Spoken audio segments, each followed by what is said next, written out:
The sun was a white-hot coin, hanging over the parade grounds, baking the dust until it shimmered. Heat waves rippled across the shooting range, where the soldiers stood in loose formation, their murmurs rising like the restless hum of hornets.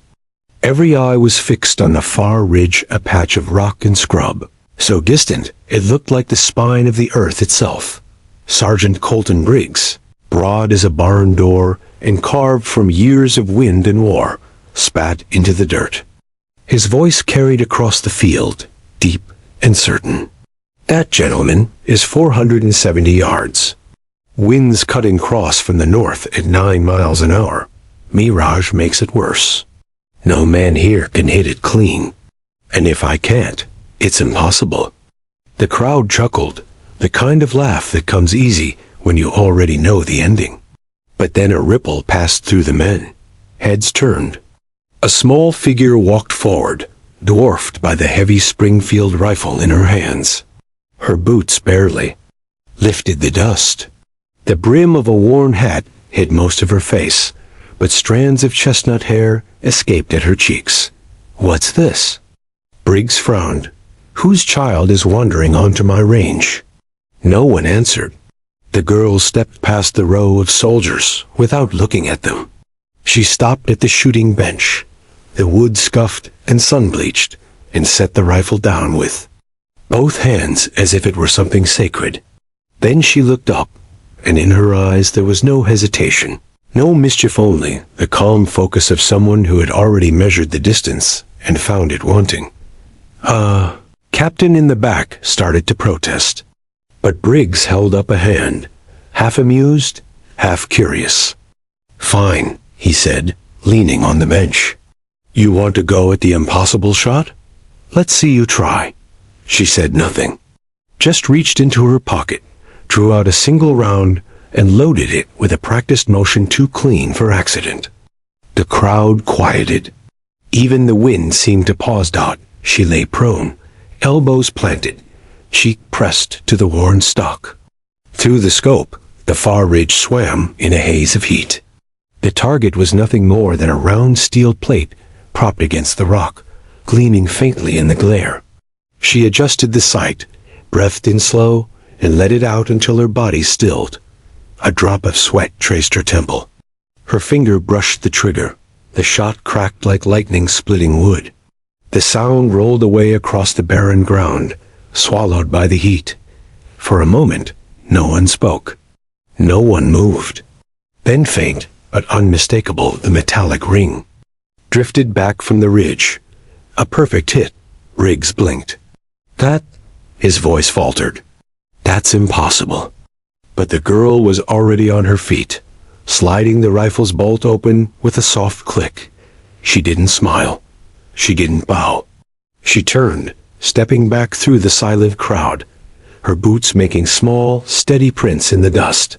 They watched her go, the air still thick with disbelief. And then she was gone, swallowed by the shade of the barracks, leaving behind only questions. 1 month earlier, there had been no crowd. No impossible shot. Only the Carter farm, a lean stretch of scrubland just south of Fort Clay. The soil was poor, the wind cruel, and the night so quiet you could hear the coyotes pacing the dark. Eliza May Carter was 12 years old, though.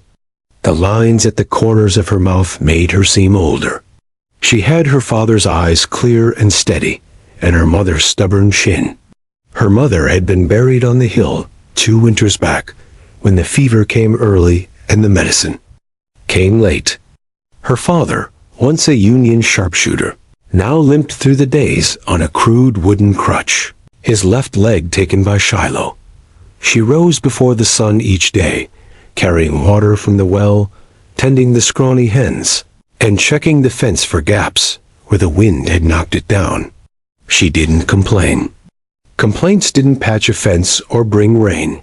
Her father kept his old rifle mounted on the wall, its stock worn smooth from his hands. Sometimes, when the chores were done and the light was low, he'd sit by the fire and tell her about the places he'd seen, the Appalachian mists, the Mississippi at flood, the endless cornfields of Illinois. He'd never speak of the war itself, but now and then, when the wind whistled through the cracks in the door, she'd see him staring at nothing. Jaw tight. It was on such a morning, with the sky a dull pewter and the air smelling of dust, as she heard the rattlesnake. A dry, angry sound close. She turned toward the well and saw a boy maybe 8 standing frozen, his hands out, eyes wide.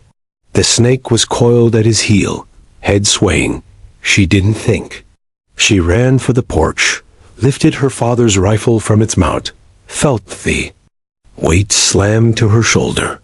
The barrel wavered once, then steadied. She breathed in, held, squeezed. The report cracked across the yard. The snake fell limp in the dust. The boy bolted without a word, his bare feet kicking up sand. She lowered the rifle slowly, her arms trembling from the recoil. From the shadow of the mesquite grove, a figure watched still as stone. A young woman, hair bound in a braid that hung down her back, dressed in buckskin. Her eyes were sharp, unreadable. Before Eliza could speak, the woman turned and melted into the trees, leaving only the soft press of her tracks in the dirt. Eliza stood there a moment longer, the rifle warm in her hands, the echo of the shot fading into the empty. Morning, somewhere beyond the horizon, the world was larger than she'd ever seen. But here, in this small stretch of dust and wire, something had shifted. She didn't know yet that this was the first step toward the shot that would stop a soldier's breath. She didn't know about the storm that was coming, or the stranger who would walk beside her through it. All she knew was that the air felt different, and the world, her world, had just grown wider.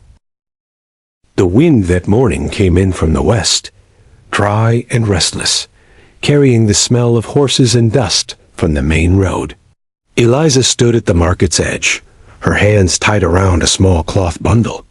Inside were 3 carved wooden figures: horse, a hawk, and a rifle, each whittled in the dim hours after chores. She had hoped they'd fetch enough to buy laudanum for her father's cough. She watched the merchants barter with practiced smiles, weighing coin with quick fingers. When her turn came, she laid the figures on the table of Mr. Harlan, the apothecary. He picked up the rifle carving, squinting at the grain. "You make these?" She nodded. "They're fine work," he said, "but the medicine's worth more than a few toys." He set them back down and reached for another customer. Her jaw tightened. "They're not toys," Harlan sighed. "Then they're ornaments no one's paying for. I'm sorry, child." The murmurs started before she could gather her bundle. "That Carter girl, still running around in riches," someone whispered. "Her poor father's half dead, and she's playing soldier." Another voice, sharper. "A girl like that's bound for trouble." She turned, cheeks burning, and walked away before the words could cut any deeper.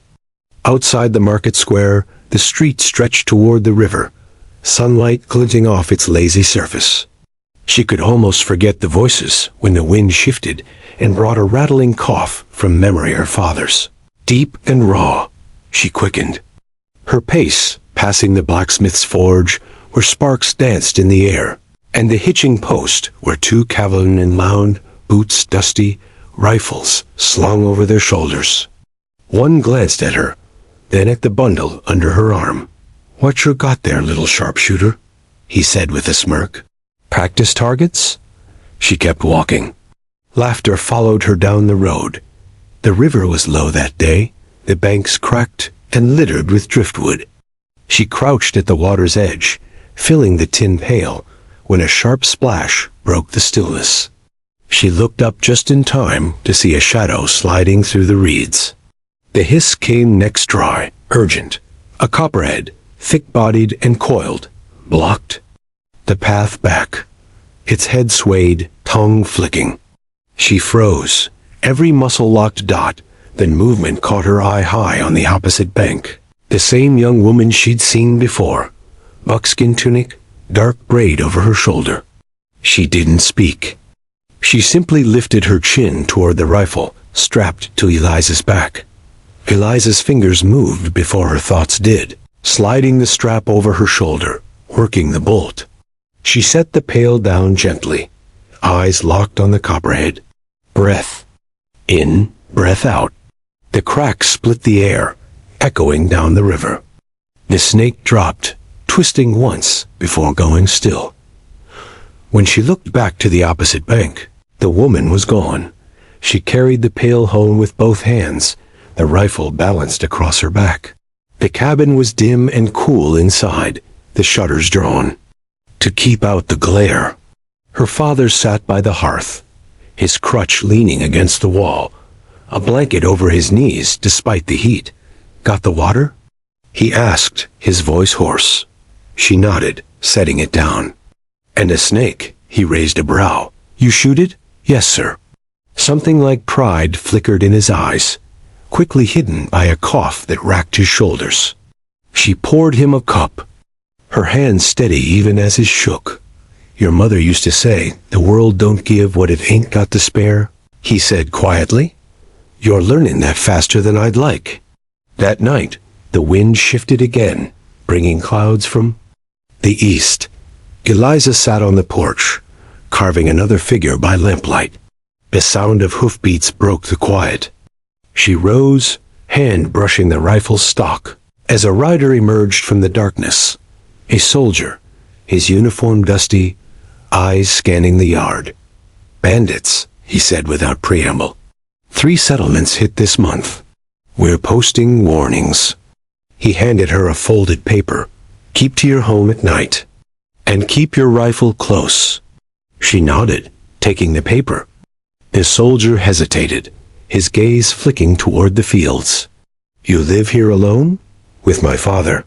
He seemed about to say more, but only touched his hat and rode on, the sound of hooves fading into the night. She unfolded the paper. A crude sketch showed a bearded man with a scar over his left eye. Beneath it, the words, "Wanted dead or alive." The next day brought rain, sudden and heavy, turning the road to slick clay. Eliza was returning from the pasture when she saw movement near the fence line. A man on horseback watching the house. Her first thought was the wanted poster.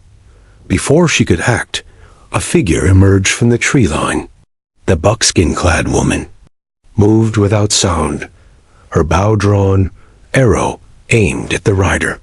The man turned his horse sharply, vanishing into the rain. Eliza stared across the field.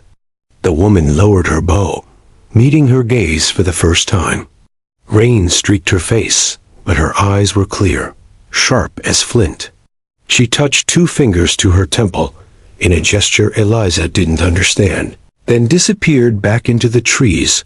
By the time Eliza reached the porch, the rain had eased. Her father was standing at the window, the warning notice in his hand.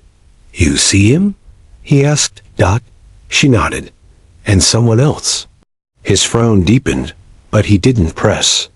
He only said, "The world's getting smaller for folks like us." That night, Eliza lay awake, listening to the drip of rain from the eaves. Somewhere beyond the fields, the woman in buckskin moved through the darkness, and the man with the scar waited for his chance. She didn't yet know which would reach her first. The river had turned restless with spring melt, its surface churning with brown froth and broken limbs. Eliza stood on the far bank, skirt hem dark with mud, the rope handle of her water pail biting into her palm. She'd crossed earlier on a shallow stretch, but the rain from the hills had swelled the current, swallowing the stepping stones she'd used that morning. The way home was gone. She scanned the bank for another path, heart beating quick. The sun was already sliding toward the ridge, and her father's cough would be worse by nightfall. Then a flicker of movement caught her eye high on the slope. The buckskin-clad woman stood watching, a bough slung over her shoulder, the same unreadable calm in her face. Eliza hesitated, but the woman turned without a word and began moving upstream.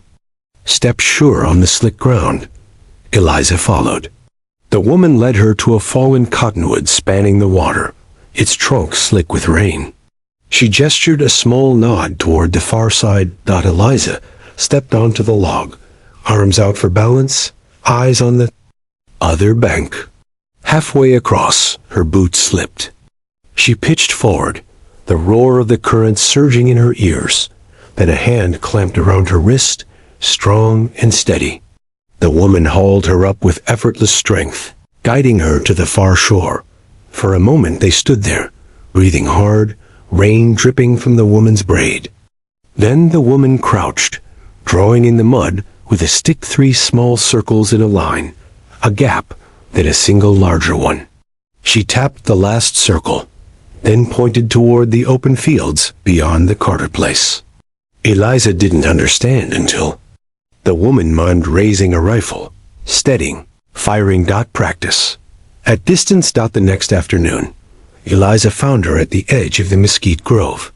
The woman, Kaya, she would later learn, had set a clay pot atop a fence post, so far away it was barely a fleck against the grass. She handed Eliza a long rifle, heavier than her father's, and stepped back. The first shot went wide, dust puffing harmlessly to the left. Kaya said nothing, only motioned for her to try again. The second landed closer. By the fifth, Eliza's shoulder ached from the recoil, and sweat stung her eyes. Kaya took the rifle, adjusted the sight, and showed her a strange trick. Inhale, hold, let the world go still. Then exhale slow while the fingers squeezed. The shot rang out clean, the pot shattering into pale shards. Eliza couldn't stop the grin that spread across her face. Kaya didn't smile, but there was a glint in her eye like sunlight on steel. Days blurred into a rhythm. Eliza rose early for chores, then met Kaya in the wilds beyond the farm. They practiced in wind, in glare, in the hush of dusk when shadows stretched long across the grass. Kaya taught her to watch the leaves on distant trees, to read the winds. Push, to rest her breathing with the rhythm of her heartbeat. Once, while stalking a target through the tall grass, Kaya stopped so abruptly that Eliza nearly bumped into her. Ahead, crouched low and scanning the horizon, was a man on horseback, a scarred man from the poster.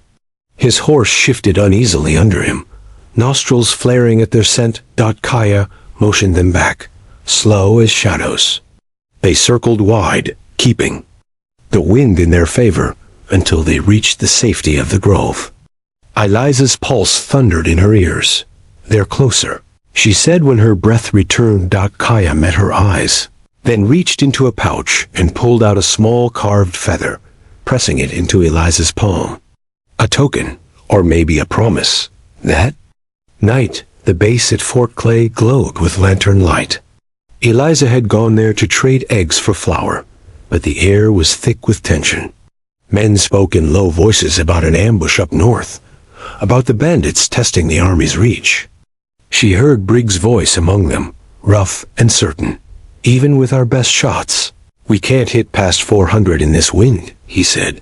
Not unless you've got some miracle tucked away. Eliza's hand brushed the carved feather in her pocket. The next morning, Kaya led her farther than they'd ever gone, to a high ridge where the earth fell away in rolling hills. She set a steel plate against a rock, so distant Eliza could barely make it out. The wind was wild here, tugging at her hair, rattling the dry brush. Eliza lay prone, sighted in, and fired. The shot went wide. She tried again, adjusting for wind, for distance, wide again. Frustration burned hot in her chest.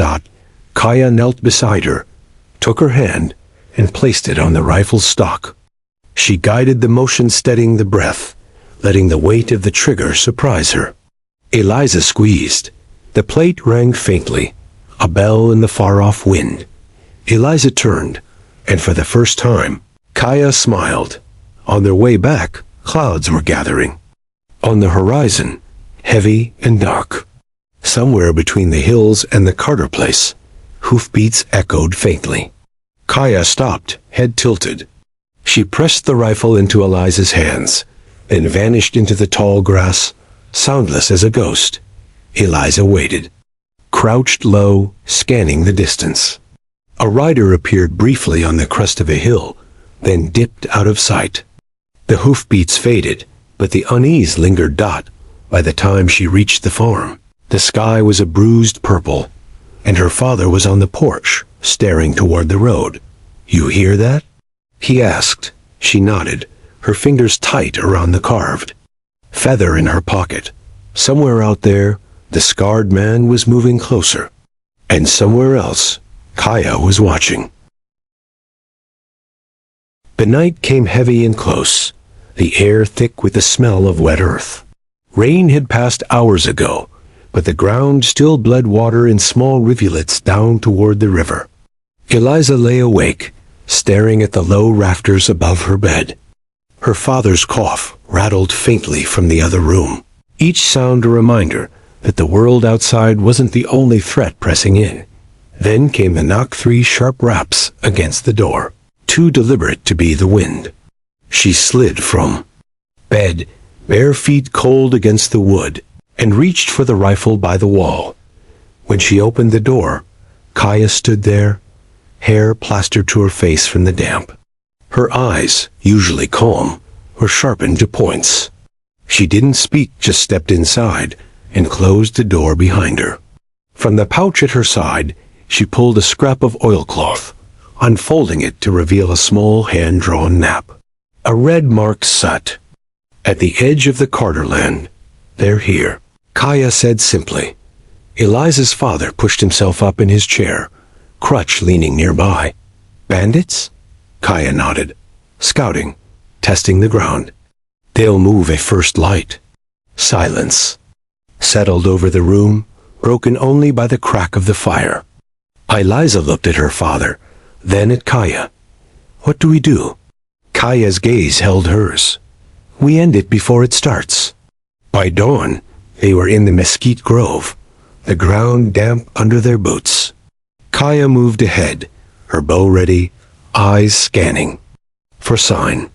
Eliza followed, rifle cradled in her arms, the carved feather warm in her pocket. They found the first tracks just beyond the north fence, 2 horses, one shod, one bare. The prints cut across the pasture toward the ridge. Kaya crouched, touching the mud. They're moving slow, watching. They followed the trail through the open field and into the low hills, where the wind carried the faint smell of smoke. Kaya dropped low, motioning Eliza to do the same. From the crest, they could see a small camp, 3 men, their horses tied nearby. One was sharpening a knife, another tending a coffee pot over the fire.